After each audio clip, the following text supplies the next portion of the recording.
അതുപോലെ ഞാൻ ഭയങ്കര അമ്മയുടെ പെറ്റായിട്ടുള്ള കുട്ടിയാണ്. അങ്ങനെ വെച്ചാല് ഞങ്ങള് തമാശയായിട്ട് പറയുന്ന ഒരു കഥയുണ്ട്. അതായത് അമ്മയ്ക്ക് ഡെലിവറി ഡേറ്റ് പറഞ്ഞിരുന്നത് ജാനുവരി 20-ാം തീയതിയാണ്. ഞാൻ ജനിച്ചത് ജാനുവരി 21-ാണ്. അപ്പൊ ഒരു ദിവസം കൂടെ അകത്തിരുന്നിട്ട് പുറത്തേക്ക് വരുന്നതിന് അത്രയും അമ്മയോട് അറ്റാച്ച്ഡ് ആണ് എന്ന് പറയാറുണ്ട്. അപ്പൊ ഞാൻ അങ്ങനെ ഭയങ്കര ക്ലോസ് ആണ് അമ്മയായിട്ട്.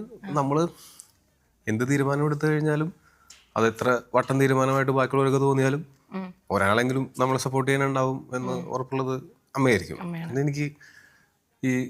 എനിക്ക് കഥകളൊക്കെ പറയാനായിട്ട് ഭയങ്കര ഇഷ്ടമാണ്. നമ്മള് കൂട്ടുകാരൊക്കെ ആയിട്ട് വർത്തമാനം പറഞ്ഞുകൊണ്ടിരിക്കുന്ന സമയത്ത് കുറെ കഥ പറയാനൊക്കെ ഇഷ്ടമാണ്. അമ്മയിൽ നിന്ന് കിട്ടിയതാണെന്ന് എനിക്ക് പലപ്പോഴും തോന്നിയിട്ടുണ്ട്. അമ്മ ഭയങ്കര രസമായിട്ട് കഥകൾ പറയും. കഥകൾ എന്ന് പറഞ്ഞാൽ ഉണ്ടായ വിവരങ്ങൾ ചില സമയത്ത് ഈ പറയുന്ന കഥ ആരെ പറ്റിയാണോ പറയണത് അവരുടെ മോഡുലേഷൻ വരെ ശബ്ദാനുകരണല്ല ഞാൻ പറയുന്നത്. മോഡുലേഷൻ നമുക്ക് അവരുടെ ഒരു അംശം കിട്ടും. നമുക്കത് അവര് പറയുന്നത് പോലെ തോന്നും.